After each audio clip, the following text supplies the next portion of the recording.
High above the city, behind glass walls that glittered like ice, the boardroom of Anderson Global Holdings overlooked everything.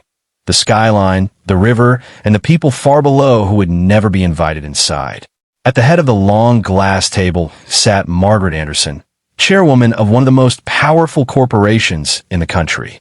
She was elegance made of steel, diamond earrings, cold smile, and eyes that measured people like profit margins. Across from her stood Dr. Maya Brooks, a self-made billionaire, founder of Novagen Tech, and the youngest black woman to ever run a Fortune 500 company. The meeting had been months in the making. Maya had come to sign a billion-dollar merger that could reshape global technology forever. She extended her hand with calm grace. Cameras were rolling. The deal was historic. But Margaret didn't move.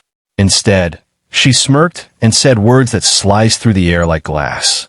"We don't shake hands with people like you." The room went silent for a heartbeat. Then came the laughter.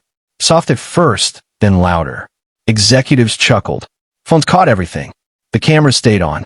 Maya's hand hung in the air for a second too long before she slowly lowered it. Her eyes didn't break.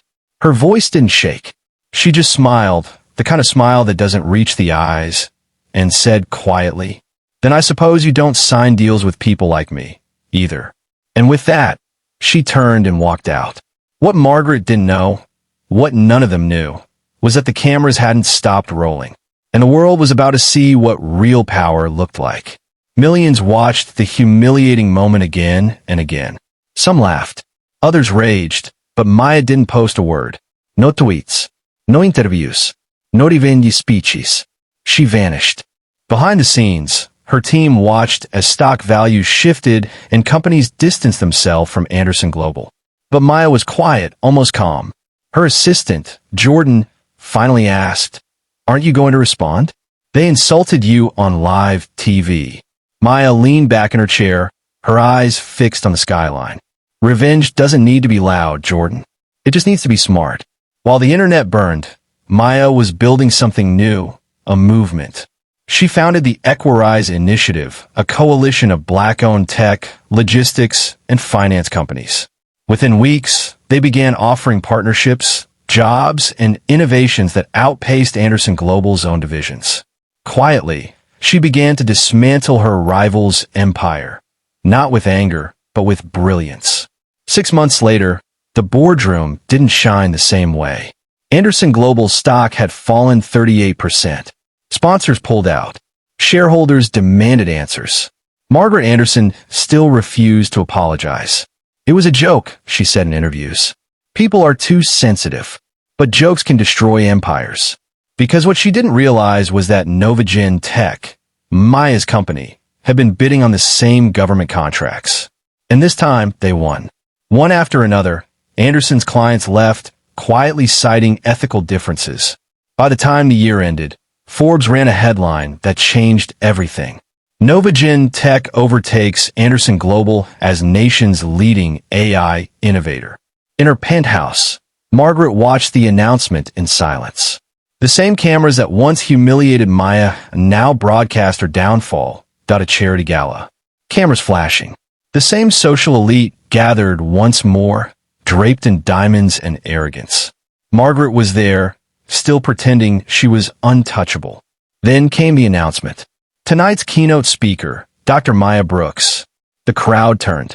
Maya entered in a black silk gown, confidence radiating like firelight. The applause was thunderous, the cameras eager. Margaret froze. When Maya reached the stage, she didn't mention names. She didn't point fingers. Instead, she spoke about respect. "Power isn't measured by what you have," she said softly. "It's measured by how you treat people who have less. Because one day, those people will rise, and you'll need their hand to pull you back up." The audience was silent. Some even cried. And then, to the shock of everyone, Maya walked down from the stage, toward Margaret. This time, she extended her hand again. Margaret hesitated, and took it. The cameras flashed, capturing redemption, or at least the illusion of it. After that night, history changed course. Maya became more than a CEO. She became a symbol, a movement. Her companies created scholarships, mentorship programs, and global initiatives for women and minorities in business.